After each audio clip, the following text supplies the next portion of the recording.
As a Citadel member, you can manage your accounts online with Citadel Online and Mobile Banking. If you've locked yourself out of your account due to several unsuccessful login attempts, no worries. It happens to everyone. To unlock the online account on your desktop, tablet, or mobile device, start by visiting citadelbanking.com. At the top of the screen, located next to the Login button, click the Login Help link and select Unlock User from the drop-down menu. If you're on the mobile app, simply click the Unlock Account link located at the bottom of the login screen.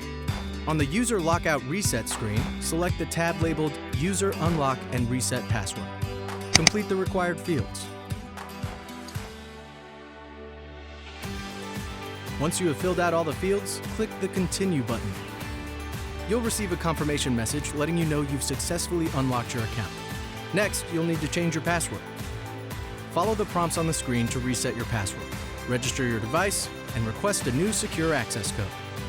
For questions or help troubleshooting, please call us at 800-666-0191.